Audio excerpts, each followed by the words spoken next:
30 seconds and counting. 25 seconds and counting. We are still go. 20 seconds. Guidance alert. The guidance system now going internal. 15, 14, 13, 12, 11, 10, 9, 8. Ignition sequence start. 5, 4, 3, 2, 1.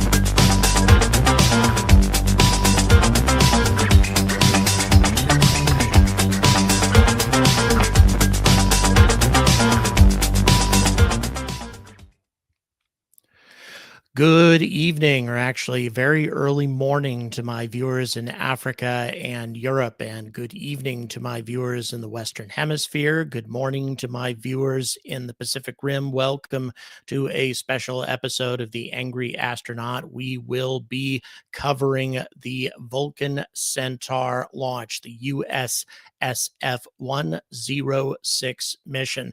This is not the kind of mission that I would usually cover, but this is an extremely important moment tonight for ULA. The future of a company is on the line, literally on the line. Where's everybody checking in from? We have people who've already identified themselves. We have North Central Texas, and we also have Wisconsin that's checking in.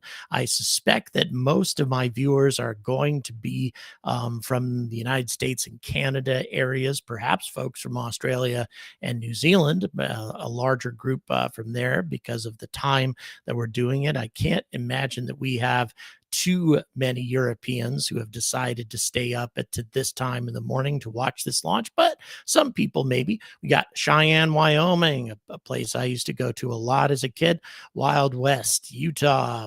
We also have Parsippany, New Jersey, North Carolina, it looks like. We also have Illinois, Northeast Florida. We have Uranus and East Tennessee, Chancellor, Alabama. Oh boy, we have people checking in from all over the place. Let's go.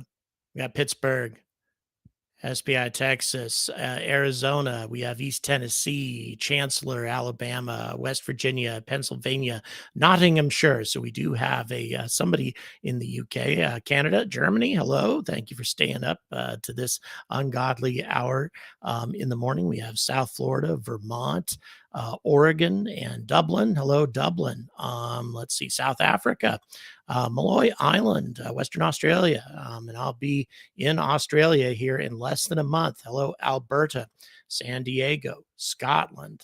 Thanks very much for checking in. Costa Rica, Green Bay, Wisconsin, London, Chicago. I love that town. Hello, Maui, Hawaii, and Pennsylvania. Dublin, Texas.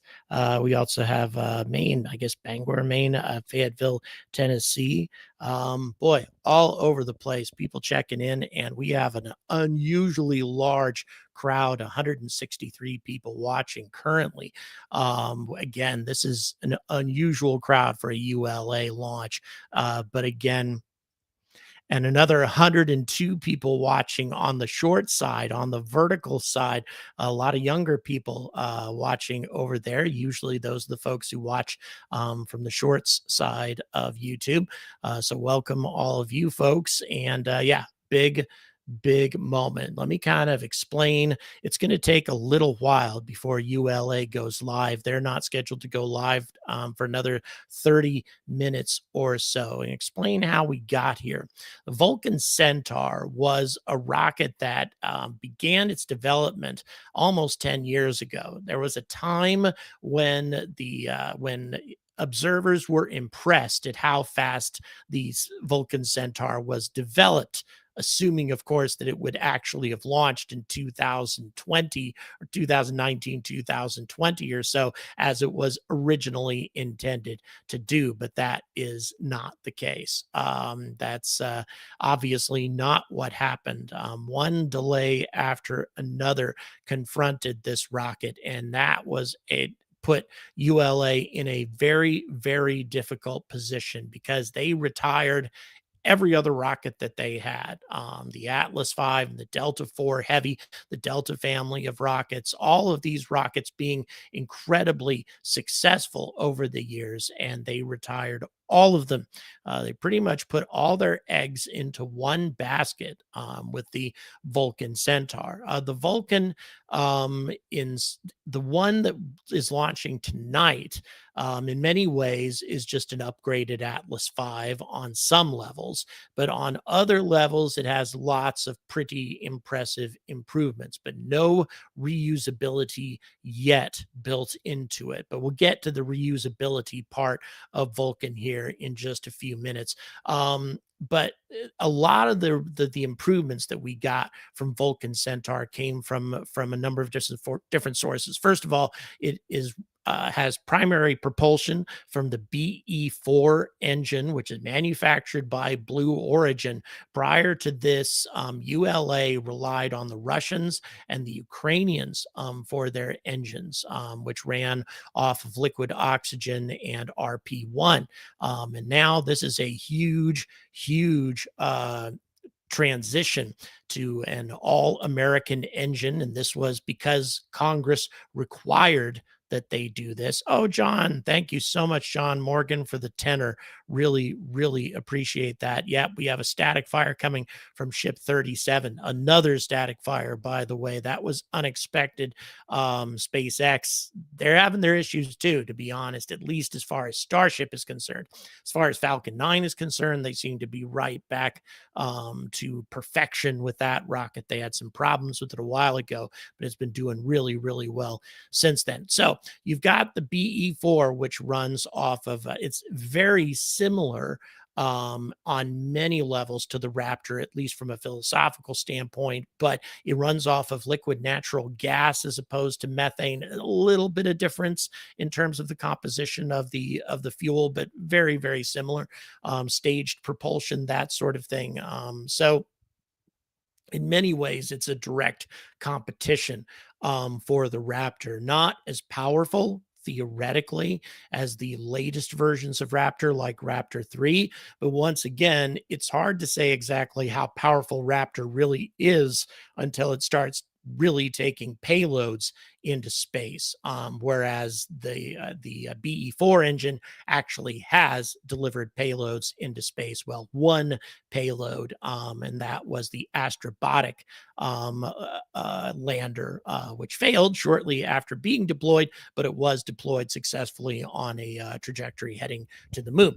So all that being the case, so you got that change. You also have a lot of material changes in the rocket, a lot more lightweight, sophisticated materials used in the construction.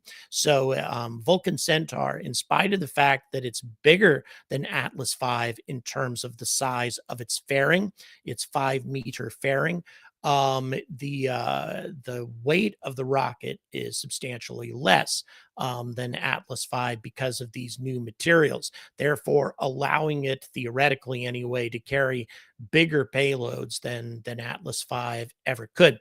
The biggest change, though, well, I don't know, the BE4 is a pretty damn big change, but the biggest change is the Centaur 5 upper stage. This is, if it goes the way it's supposed to go, this is the technology that is really going to allow ULA to compete with SpaceX. And the reason for that is the Centaur 5 upper stage is a much more sophisticated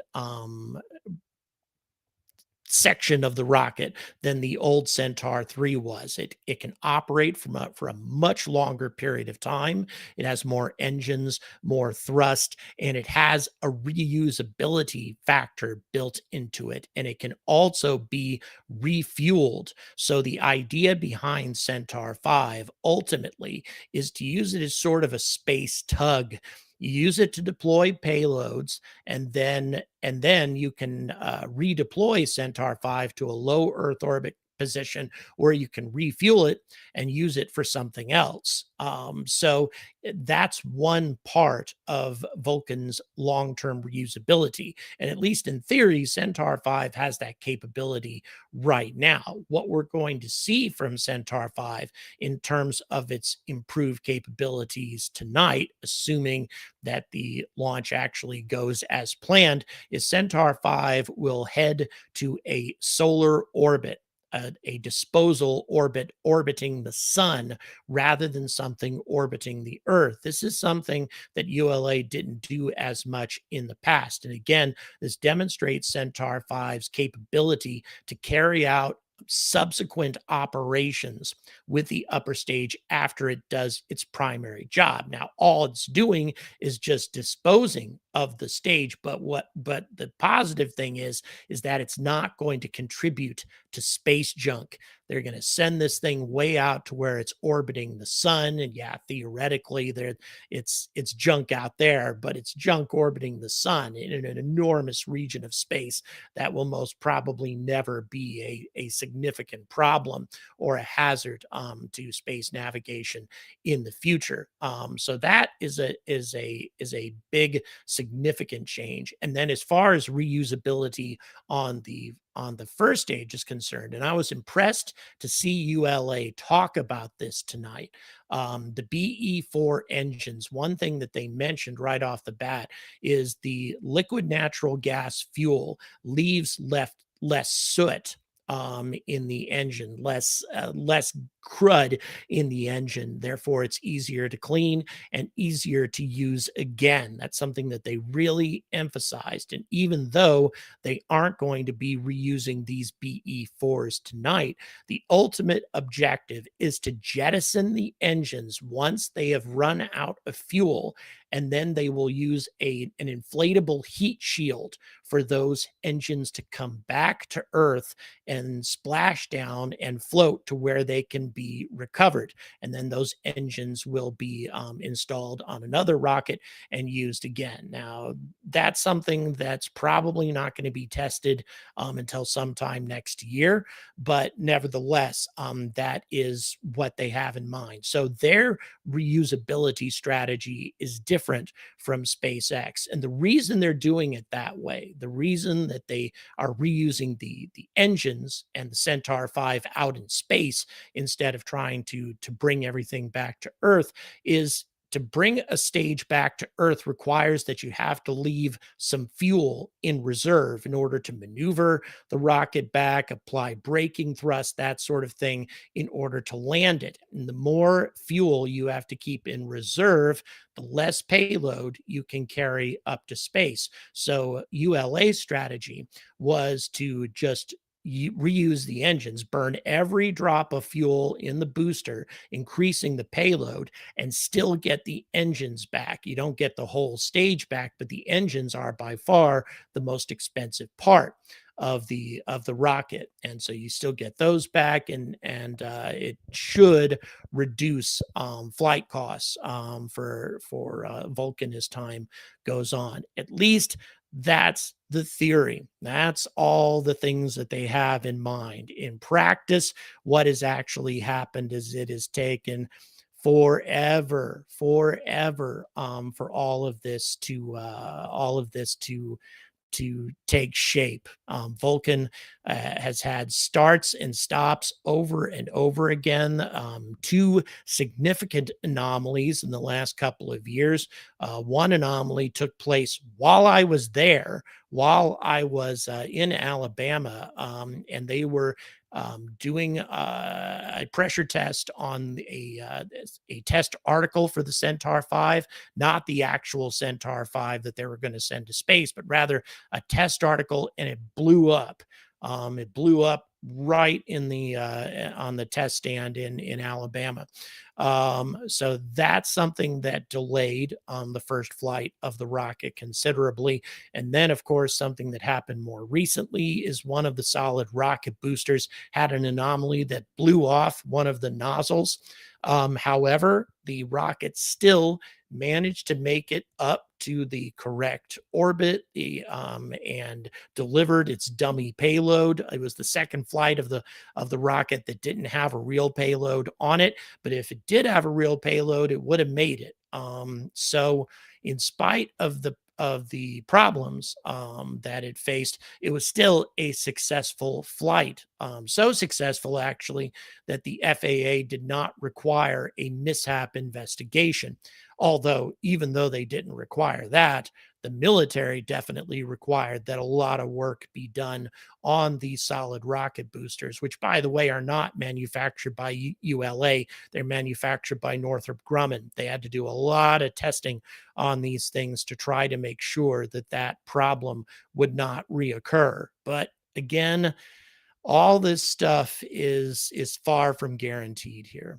All of these delays, for those of you who watched my video on this topic recently, has backed ULA into a corner in a big way. The military is really unhappy with ULA currently because of how many U.S. Space Force missions have been delayed as a result of all of these problems. They've really put the military behind. And of course, SpaceX is hovering there like vultures waiting for the opportunity to get some of these missions if there's a problem. SpaceX is ready to pick up the slack if they have to. But of course, the military would prefer to have two launch providers rather than one. It's definitely not something that they want. But at the same time, given everything that's happened up to this point, ULA is in a tight spot right now to where they really can't afford an anomaly tonight. If they experience that, it is very conceivable that that could put them out of business, because it's not just their military contracts that would be at risk there. In addition to that, the contracts with Amazon, Jeff Bezos is absolutely determined to get those satellites into orbit for his Kuiper constellation as rapidly as possible. And if we had an anomaly with Vulcan Centaur, which delayed it for 6 months, a year, something like that, it would be awful, just awful. Terrence, to answer your question, I think it's very likely that it's going to succeed. Where's the money come from? Asked Jacob. If I'm assuming you're asking who's paying for this launch tonight. If you're an American, you, the American taxpayer, are paying for this launch tonight. It's a U.S. military launch. And so, yeah, this is definitely a taxpayer funded launch. And that's the case also with Space Force missions that are being launched by SpaceX. All that stuff is absolutely paid for by the taxpayer. But the good news is that because there's competition between SpaceX and ULA, and now Blue Origin as well, Blue Origin is in the mix too, these prices are a lot lower than they used to be. ULA used to be able to charge pretty much whatever they wanted to back in the day to deliver these military cargoes, because there wasn't much in the way of competition for them. Now that there's this competition, these companies have to cut their prices in order to be able to get the flights, get the contracts. So yeah, this is very much what we got going on right now is very much to the benefit of the American taxpayer. But then again, if ULA were to take a hit here, even if they were to go out of business at this point, there are other competitors that could pick up the slack. You've got Blue Origin, for example, waiting and eager to grab some of these contracts. They could definitely pick up some of the responsibility here. Also, you have the new Neutron rocket coming out from Rocket Lab. First flight probably before the end of the year.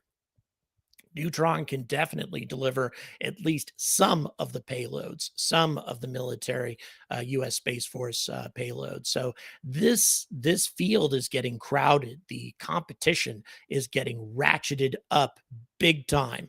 Far more intense competition that there has ever been before. So at a time like this would be a really awful time for ULA to have a failed flight, an anomaly, a significant issue. So they're in a tight spot, and I am sure that there's a lot of nervous people at ULA tonight. On the other side of the equation, though, if there is a company on the planet that's capable of stepping up and getting this job done successfully tonight, it's ULA. They have the best track record for successful flights of any company on the planet. They have 100% success rate for almost the last 20 years. Nobody else, including SpaceX, has been able to do that. SpaceX is definitely over 99%, but ULA for quite some time has had 100% success rate, at least in terms of successfully delivering the payload to where it's supposed to be. So yeah. Oh yeah, Honda. Good point, Sam. Of course, Honda couldn't pick up U.S. military contracts. That is absolutely has to be an American company, which is one of the reasons why Rocket Lab moved from New Zealand to the United States. Armored, thank you so much. That's your first super chat. I'm honored. I'm honored that you decided to super chat tonight. Thanks so much for your support. And by the way, any support tonight, whether it be a super chat or if you join on Patreon, buy a piece of merchandise in the description, all that's going to continue to support my upcoming trip to Australia. And frankly, the more I'm able to raise, the more I'll be able to do. Right now, I've raised enough money to cover the 5 weeks that I was intending to be there. But there's a part of me that wants to go to Japan, bring you some of the space news from there, because I've got invitations from startup space companies in Tokyo who would really like me to come and pay them a visit. So if I'm able to, any support I'm able to raise, it will allow me to be more ambitious during this flight. So yeah, we will see how it goes. But we have about another 12 or 13 minutes before ULA will be going live, and approximately about 35 minutes or so before Vulcan Centaur will be lifting off. And to be 100% clear here, ULA has delayed this launch to the end of the launch window. If there's any problem that delays this launch, at least in theory, my understanding is that they'll have to cancel it and push it to another day, which is something that ULA definitely doesn't want to do tonight, because they've got very good weather at Cape Canaveral at the moment. And obviously, that is not always the case, especially as we get closer and closer to hurricane season. ULA wants to get this rocket off the damn ground when the weather is good. So they absolutely want to try to get this liftoff going. But at the same time, if they sense any issues, if there are any technical questions whatsoever, there's no question in my mind they're going to scrub this. They're not going to take any chances at all. This is a launch that ULA cannot afford to flub up. I mean, obviously, there's nothing's ever 100%, but if there's anything that looks sketchy about this, they will definitely scrub the launch. They're not going to take any risks. This isn't a Starship test. This isn't one of these early test flights with an iterative process where blowing up a rocket is no big deal. Vulcan Centaur is, at least in theory, a completely mature and operational rocket. Well, it's definitely operational. It's made 2 successful flights thus far. So anomalies at this point are really, really bad news. Nobody's going to say, or if they do say space is hard, they're kidding themselves on this flight. Sure, space is hard. We all know that, but space is hard is not going to be an excuse for an anomaly tonight. It's just going to be really, really bad news if it happens. And again, my gut is telling me I would give ULA a 90% chance at least of success tonight. That's how good they are. I would give them, like I say, about a 90% shot of pulling this off successfully based on how successful they have been before, even with relatively new rockets. Like Atlas V had no failures, even from the first flight of Atlas V. Atlas III, no failures, even from the first flight. Neat stuff. Planned 2027 moon missions are real. Thank you, Terrence. It's very kind of you to say that. I appreciate it. No, I don't think that humans will be landing on the moon in 2027. As much as that breaks my heart to say that, keep in mind, Lunar Starship is the HLS provider of choice right now. Blue Origin's Blue Moon is definitely not going to be ready by 2027. And given where Starship is now in its development process, I am 99.9% certain that it is not going to be ready to put humans on the surface of the moon in 2.5 years. I really don't think that that's likely at all. And of course, I've talked ad nauseum about whether or not it was a good idea to select Lunar Starship as the HLS provider, even though SpaceX is a great company to do it. And I think Starship's going to really achieve good things at some point in the future, given the complexity involved in getting Starship to the moon, because it's not just launching a rocket we're talking about here. It's lots and lots of refueling, minimum of 10 refueling missions, 10 launches of the biggest rocket on the planet before it even has enough fuel to get to the moon. And then it has to try to set down at the same time. The test flight, there might be a test flight by 2027. And I think it'll be a miracle if they successfully land on the lunar surface without a problem on their first test flight. I think it'd be a damn miracle if they pull that off. But if they do, then maybe 2028. Good point. Somebody says we have no lander. And yeah, I agree. We don't. Currently, we don't.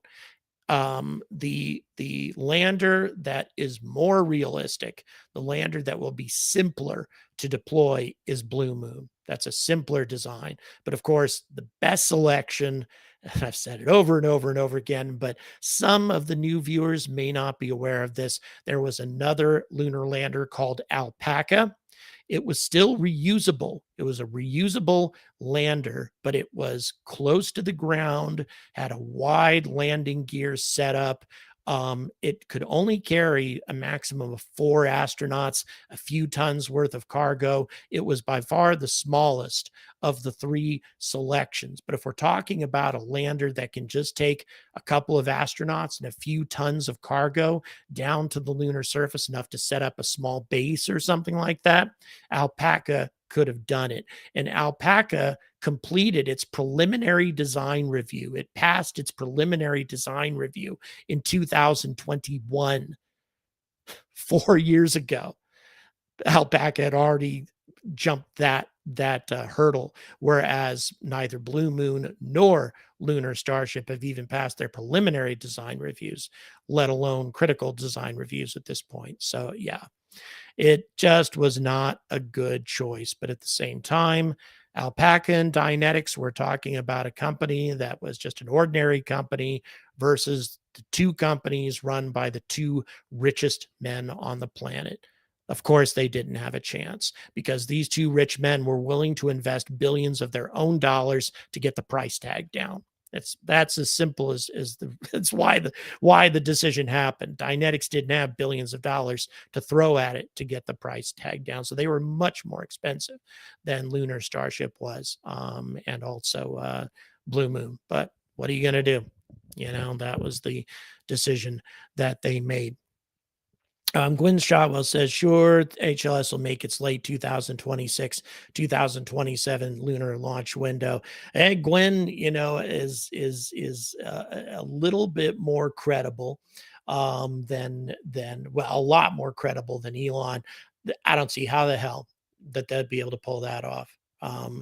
There are so many hurdles that they need to jump before they get anywhere close to that stage. And right now, I mean, we haven't even had a successful orbit with a deployment of a payload yet with Starship, let alone a single refueling test. I don't know. Doesn't seem likely. Thank you, Terrence. Appreciate it. Space program falling behind others. Yes, I think China is in a stronger position to get to the moon before us because they have a two-pronged strategy. They have one strategy designed to get astronauts to the moon quickly. Maybe a couple tons of cargo and a couple astronauts. And then they also have their own version of Lunar Starship for the bigger missions coming later on. So that two-pronged strategy, I think, is more likely to succeed, in my opinion, to get their taikonauts to the lunar surface before the West does. Why are so many lander designs so top heavy? Yeah, it's a damn good question. I have the slightest idea. It's kind of silly. I think the idea is that they're trying to get lots of payload crammed into a fairing. And of course, the only way to do that is to make it tall. The shorter it is and the more squat it is, the less payload you can fit inside it. Although the Alpaca, it was loaded end on into the fairing. So I think they're able to get around that. And again, Alpaca was slung so low. That's a lander that never would have toppled over. It was a lander that was actually designed to land on up to a 20% grade on the surface of the moon. There's nothing that we have right now that could possibly land on a 20% grade on the moon, but Alpaca could do it. So yeah, top heavy is what both of our HLS designs are, both Blue Moon and especially Lunar Starship. Very tall, very top heavy with not very wide landing gear. I don't know. It's going to be tough. But yes, I agree with you. They just said I want to see Artemis 2. Me too.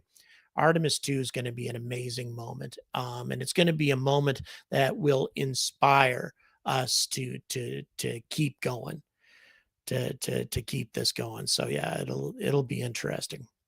We will see what ends up happening. Okay, so as far as I know, we only have just a couple more minutes before ULA will be going live. So bear with me here. I'm going to check real quick. Yep, we're just under 3 minutes. I'm checking to see what their status is. Okay, we have a countdown holding. They are currently at T-minus 7 minutes and holding, and that is that's to be expected. The countdown has entered a planned built-in hold designed to give a bit of margin to ensure that we are ready for terminal count and today's launch window. During this pause, the final readiness polls of the launch team and the management members will be performed. We remain on schedule for a liftoff at 8:56 p.m. Eastern Daylight Time from Space Launch Complex 41 at Cape Canaveral. Weather is a go. So unless some sort of technical issue comes up, ULA, there should be no problems here. We should be good to go. And we are less than 2 minutes away from ULA going live. So, of course, we're going to bring ULA to you. On occasion, we will have to mute them if they have copyrighted music playing or something like that. YouTube, of course, very sensitive about all those things. So need to make sure that the copyright music doesn't show up. And our fantastic producer, ASN, is quick on the trigger finger when it comes to those sorts of things. He maintains a close watch on that to make sure that we don't have any copyright violations, on top of everything else that ASN or another space nut does for these broadcasts. Everybody say thank you, ASN, because let me tell you, I'm not a technical guy at all. Anybody who knows me knows that I don't know how to handle IT related stuff to save my life. Without him, I wouldn't be here talking to you. So everybody's saying thanks, ASN, for making this stream possible. Okay, so let's see. We are approximately about a minute. Yeah, looks coming up real soon. And as I say, it could be a second before we actually bring ULA to you, simply because they'll play copyrighted music, obviously, when they first get started, and then we'll see what happens from there. But a very big moment once again, for this old and respected company.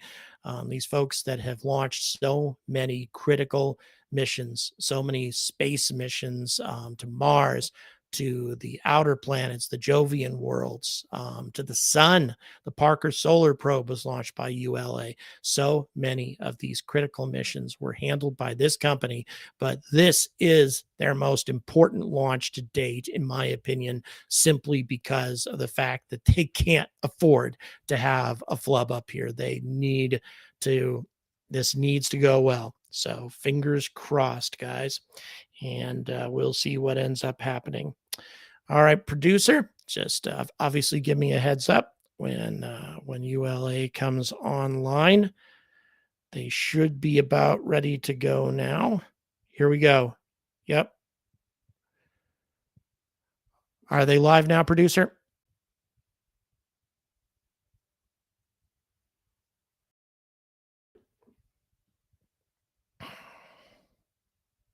Yes, here we go.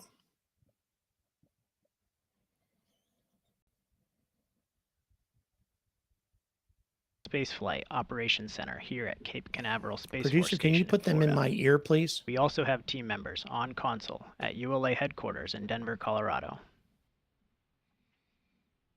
Liftoff is scheduled for 8:56 p.m. Eastern Time. Launch windows vary by mission and are determined by the payload's destination. The USSF-106 mission will be deployed directly into a geosynchronous Earth orbit, or GEO, using ULA's high-performance Centaur 5 upper stage. Today's coverage will continue through separation of the rocket's payload fairing. For additional real-time mission coverage, follow along with our live blog at ulalaunch.com. And if you enjoy watching our live broadcasts, don't forget to subscribe to our YouTube channel for access to the future missions, launch, highlights, behind-the-scenes rocket content, and more. At this time, the team is not working any issues, and we're proceeding towards an 8:56 p.m. liftoff. Today's mission, USSF-106, is a multi-manifested flight that will be delivered directly to geosynchronous orbit. Navigation Technology Satellite 3, or NTS-3, designed, developed, and integrated by L3Harris with AFRL, is an on-orbit experiment to help modernize America's positioning, navigation, and timing capability. Okay, we got to mute them for a second because of copyrighted music. Not sure if they're going to continue. Yep, they're playing copyrighted music during this little blurb here. So I'll try to relate it to you.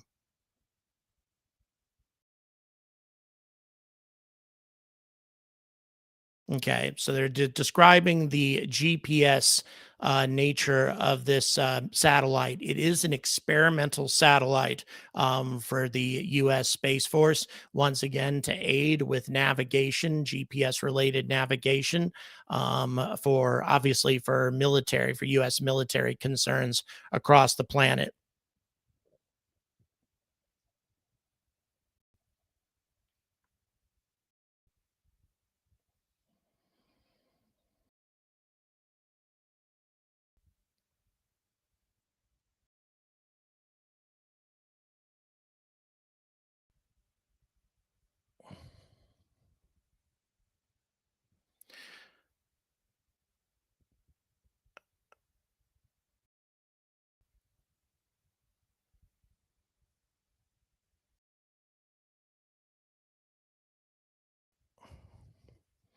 All right. So essentially just a lot of new updated GPS related navigation technologies for the military. That is essentially what the satellite is. By the way, it's big and it's heavy and it needs to be delivered to geosynchronous orbit. Stage and logos for the United States Space Force, ULA, as well as mission artwork on Vulcan's payload fairing. This artwork features a Vulcan god in the center, along with a logo for the NTS-3 mission in the top right corner. The NTS-3 logo includes mission-specific symbolism with arrows, a bullseye, the Roman numeral number 3 on the face of an analog clock, as well as a Zia symbol in tribute to Kirtland Air Force Base in Albuquerque, New Mexico, where NTS-3 began and is led by the Air Force Research Laboratory Space Vehicles Directorate. As we continue counting down, And we are back to more music. They love their copyrighted music here. So, yep. So once again, we've got they're talking about manufacturing at this point. A lot of stuff that I covered earlier in the broadcast is the materials that this rocket is constructed out of. A lot of next generation, extremely lightweight materials involved. This rocket has a bigger fairing, bigger volume than Atlas V did, but much lighter weight. So therefore, capable of carrying a lot more payload in spite of the fact that it's bigger. Requires less thrust, less fuel to get the same amount of payload into orbit. Essentially, the weight of the rocket is really, really key, especially the weight of the upper stage. The weight of the upper stage is extremely critical to the success of a rocket and to the payload that it can carry. The first stage not quite as important, but the Centaur 5 upper stage and its mass is extremely important to how much payload can be delivered, especially to the to higher orbits. And once again, this is a direct geosynchronous delivery. That's a key thing to keep in mind here. Many other rockets, medium lift rockets, are only capable of delivering heavy payloads to what's called a geosynchronous transfer orbit, or GTO, which gradually works its way up to geosynchronous orbit. The military doesn't like GTO deployments. They like to be delivered directly into geosynchronous orbit.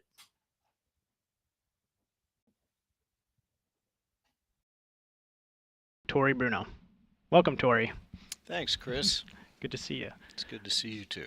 We're a few minutes from liftoff. How you feeling? Well, I'm feeling great. I mean, this is such an important moment for us to see Vulcan enter service, especially in the national security mission. The rocket's looking beautiful. The weather is clean. We're pretty excited. Great. Yeah, liftoff's always an exciting thing to see, but equally exciting for me is the flight of the second stage. Centaur is just an amazing vehicle. Absolutely, especially Centaur 5, and it really makes this mission that much more significant for us because this is literally the mission that drove the design of Vulcan. It's that direct inject to GSO exotic orbit with a really complex payload and an extraordinarily long mission timeline. It's literally the anchor that designed this entire rocket architecture. So as we enter into service, that's really something special. I might have preferred to have done a nice easy mission, but hey, this is what we built this rocket for, and it's about to go do it. Great. Well, thank you, Tori, for your time. We appreciate the interview. You bet. Yeah, that was more of a Thank you. I'm statement gonna than get an back on interview, console. according to Great. our producer, and I would agree with that. Tori's a great guy, though. I've interacted with him a number of times online. He's a really approachable, All communications nice switch to person. channel 1. All personnel and visitors remain in the present position until launch. Maintain operational silence in the LCC. Terminal count briefing. If a condition exceeds a launch constraint any time after the terminal count status check, the observer shall announce hold on channel 1, identify their station, and briefly state the reason for the hold. RLM verify redline monitor and vent tape are in the correct configuration for terminal count. Verified. LC Locks 2. Go Locks 2. Centaur LO2 at flight level. Roger. LC Fuel 2. Go Fuel 2. Centaur LH2 at flight level. Roger.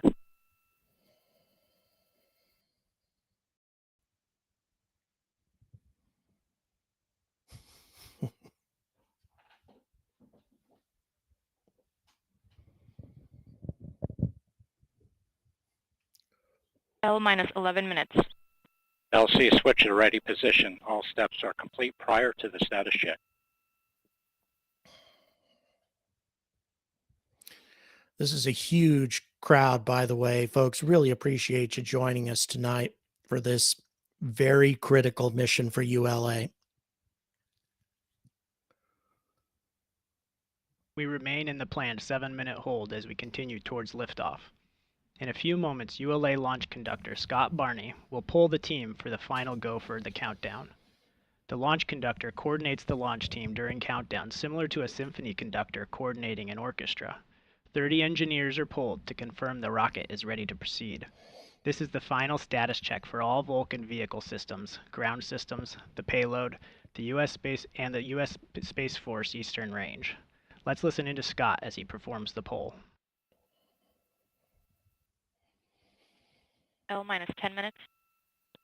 Status check to proceed with terminal count. Vulcan systems, propulsion, Go. hydraulics, Go. pneumatics, Go. LNG, Go. LO2, Go. water, Go. Centaur systems, propulsion, Go. pneumatics, Go. LO2, Go.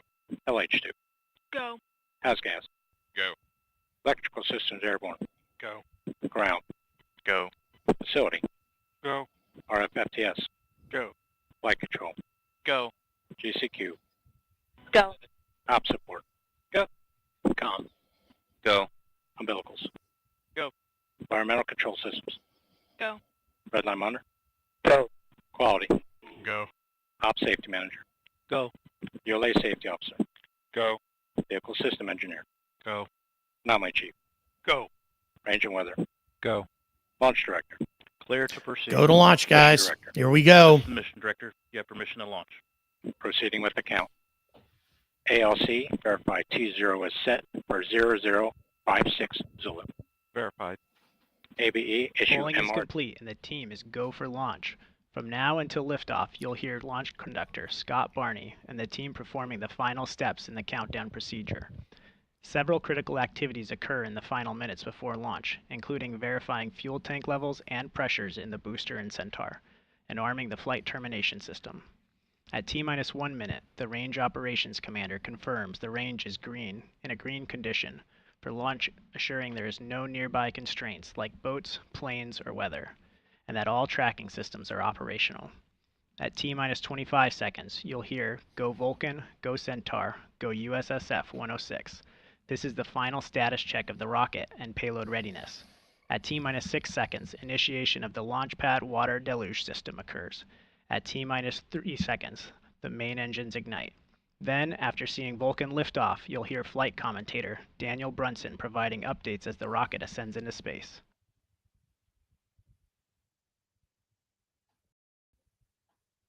In our launch count, we include planned holds. This means that as the launch team and the launch clock are getting closer to liftoff, the clock will pause for short periods of time to allow the team to resolve any issues that might occur in the hours leading to launch. If you're familiar with launch counts, then you might already know that the L- time refers to the actual time remaining until launch, and the T- time refers to the time that reflects these holds. By building in these holds, we give ourselves a higher probability of an on-time liftoff. As we are currently in our 7 minutes hold, we will anticipate releasing the hold in just a few moments. Time will be T-minus 7 minutes and counting. 3, 2, 1, mark. Here we go, guys. The countdown clock has resumed, and we are go for launch at 8:56 p.m. Eastern Time. After decades of launching our country's most vital assets into space on Atlas and Delta rockets, ULA is proud to continue supporting our nation. Okay, this is probably going to have some music here. Yep. All right. Hey, Captain Justice. Yes, this is definitely an unmanned. This is a delivery of a experimental military navigation satellite, GPS navigation satellite to geosynchronous orbit. Again, the reason this is so critical is this is a military mission that's way behind schedule because Vulcan Centaur has been way behind schedule.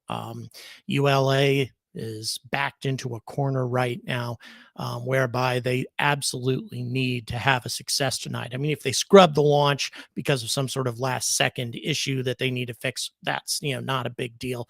They'll just launch in a few days. They can obviously come back from that. But any anomaly, any serious problem with the launch is going to put ULA in a very tough spot. On the other side of the equation, though, if they pull this off and it goes flawlessly, this is going to be a big accomplishment because a direct delivery to geosynchronous orbit is not an easy thing to do, and they're utilizing the capabilities of Centaur 5 to do it. It's a little bit different than than geosynchronous deliveries of the past because they're going to be burning these engines off and on for hours as they get it into a position to be delivered. Not all upper stages are capable of remaining operational for hours and hours. Centaur 5 can. So it's going to be pretty neat to see how this goes. Today's forecast provided by the team over at the Space Launch Delta 45 Weather Squadron. The probability of violating launch constraints is 20%. Ground winds are 10 knots out of the east-southeast, and the temperature is 84 degrees Fahrenheit. The primary concern for launch today is the cumulus cloud rule. The range is green and for weather, and we are go for launch.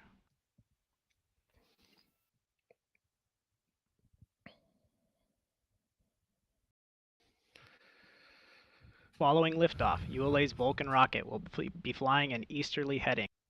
Yep, here we go again. Boy, they seem to really like putting on this copyrighted music in the last few minutes of countdown.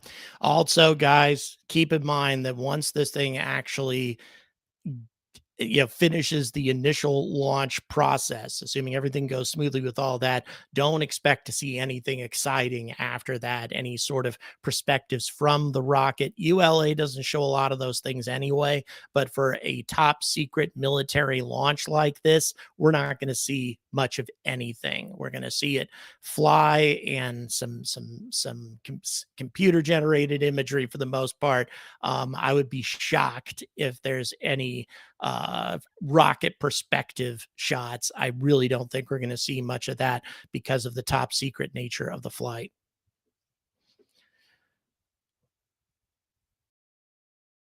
All right, guys, we are getting close.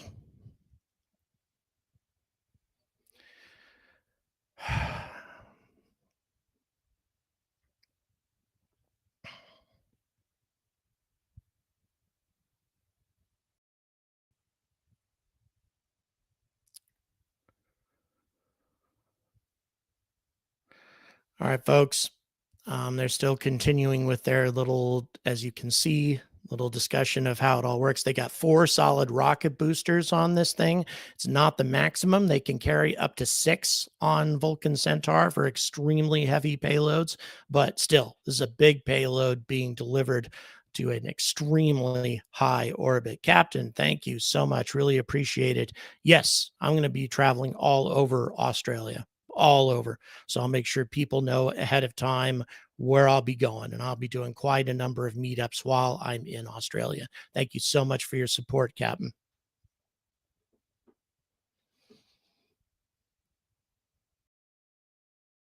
Viewers watching the launch from Florida and points east may be able to see Vulcan in flight.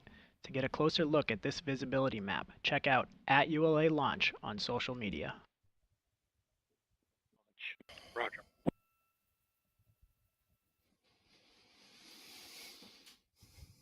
Here we go. Less than 2 minutes, 159. guys. Vehicle internal. 155. Launch sequencer start. Moment of truth, folks. Godspeed, Vulcan Centaur. Godspeed, U.S. Space Force.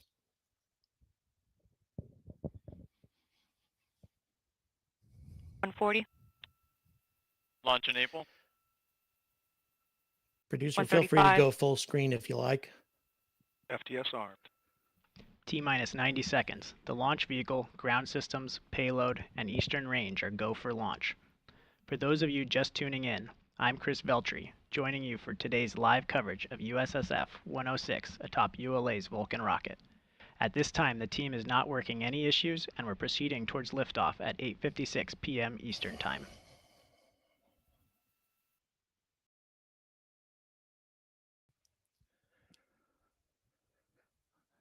T-minus 1 minute. Rock, report range status. Range green. Man, I am tense.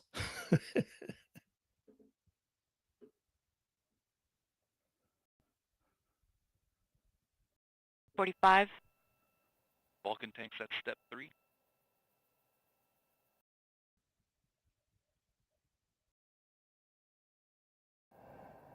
34. 30. EE4 start box, go. 28. Verify ECS ruse for launch. Verify. 20. Status check. Go Vulcan. Go Centaur. Go SF-106. 15. 10. T-minus 10, 9, 8, 7, 6, 5, 4, 3. We have ignition. 1. And liftoff of United Launch Alliance Vulcan rocket carrying USSF-106 for the United States Space Force, continuing ULA's soaring legacy in national security space launch with the innovative Vulcan rocket. Thrust. Half mile in altitude.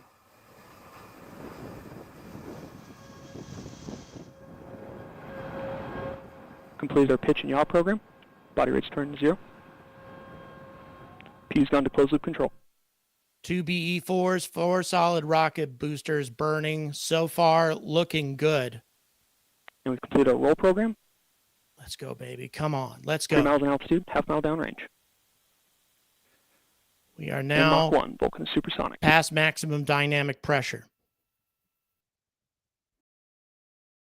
Vehicle's traveling at 1,500 miles per hour, right down the center of the range track. Okay, we just passed Q, max maximum Q. dynamic Sorry, I pressure. thought we were at max Q. Engine parameters continue to look good. Hydraulics good.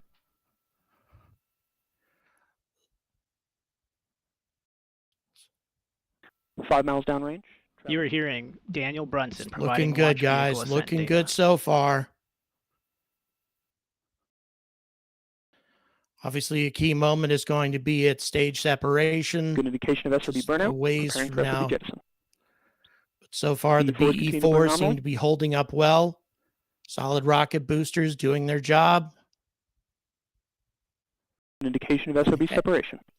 SRBs are separating. BE4 is entering its first throttle bucket. And guidance enabled. We've been able to close loop steering. At this point in We flight, just heard Vulcan is now half. confirmation of solid rocket booster jettison. These four motors SRBs have augmented the done thrust of their the main job. vehicle engines at liftoff, giving Near the as I Vulcan can rocket tell, an without extra any boost in its problems journey to whatsoever. geosynchronous orbit. So now the BE4s 27 miles obviously downrange. are going to be He's right down the burning center of the for a range track. considerable amount of Traveling at time. 3,200 miles per hour. Boy, that's a beautiful shot. Engine continues to burn nominally. Body rate's looking good. Yeah, definitely. Cameraman tracking this stuff, I have to admit, that's a pretty good job. Because this thing's way the hell up there now. We've got activation of the RCS pyro valves on the upper stage.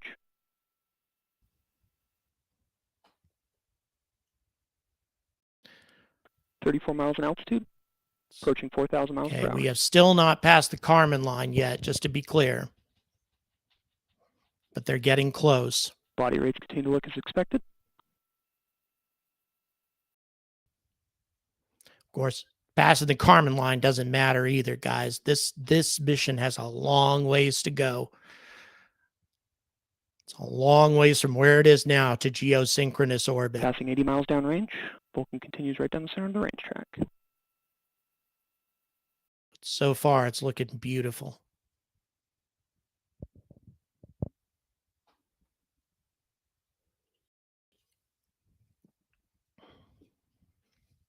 passing through 45 miles in altitude, 107 miles downrange. Okay, we're still not past the Kármán line. We're going to hang in here through stage separation at least and confirm that the stage separation goes properly and that Centaur 5 is injected into the proper trajectory. Once we have confirmation of that, we're ending our coverage shortly thereafter. We're now a quarter of our original liftoff weight, 169 miles downrange, 56 miles in altitude. Just about past the Kármán line at this point, getting close. Good activation of the upper stage PU motors? Yes, the solid rocket boosters were upgraded. Everything on this rocket is 8,400 new. miles per hour.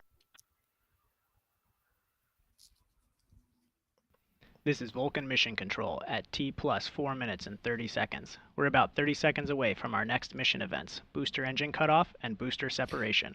Okay, guys, we're almost up to MECO. Jettison of payload fairing. Let's return to Daniel Brunson. Stage separation. So far, so good. And we've completed boost phase chill down.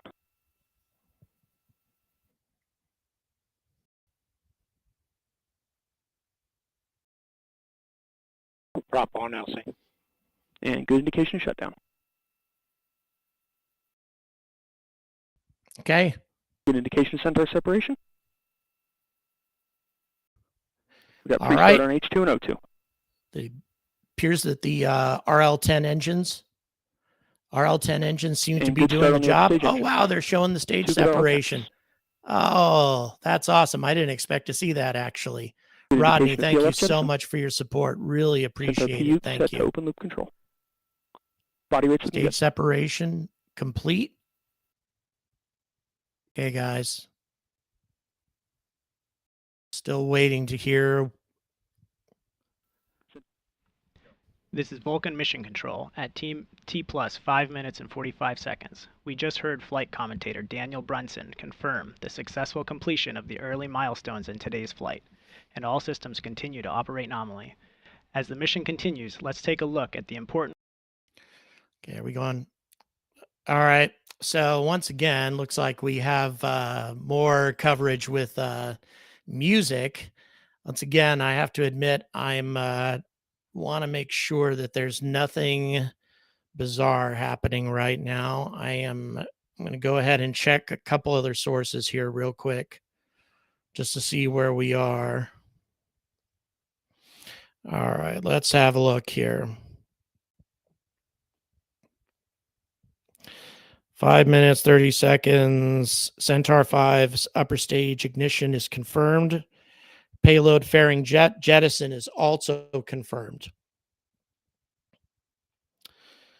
Okay, booster engine cutoff, all that is complete. All right, so we have the first of a number of burns that are taking place. I never got exact specifics on how many burns these engines are going to be carrying out in order to reach the desired altitude. But thus far, we are seeing this mission go very, very well. We aren't going to know for certain as to whether or not the mission is completed successfully for, as I said, a couple of hours. There's a number of burns that still remain. However, we're not going to be covering all of that because when it comes right down to it, we would just be watching a lot of computer generated rocket pictures, no images from space. For one thing, ULA doesn't do a lot of that. I'm super happy that we got to see stage separation real time. The ULA doesn't always do that, especially not on military missions. So that was kind of cool. So yeah, we will see what ends up happening with all of that. Ryan, thank you. I will check that. I will check that video that you sent me because we're definitely going to be doing another UAP compilation here soon. So you'll be getting more news about that here in due time. In the meantime, as I said, I doubt we are going to get much of anything else from ULA aside from computer images and some specifics about the burns. Let me go ahead and check. Once again, we just got another update on their blog. Let me check that real quick. Yep, this is it. Actually, yeah, we are done. At the request of the customer, ULA will no longer be providing any play-by-play coverage of this mission. Near as we can tell, everything is going to recap. Everything seems to be going well with the flight. Everything, the upper stage ignited properly. It's on the proper trajectory. But unfortunately, at this point, we have no other details about the mission at all because the military won't let us know any of the details. So at this point, we'll be ending our coverage. But the good news is everything that we saw tonight looked flawless.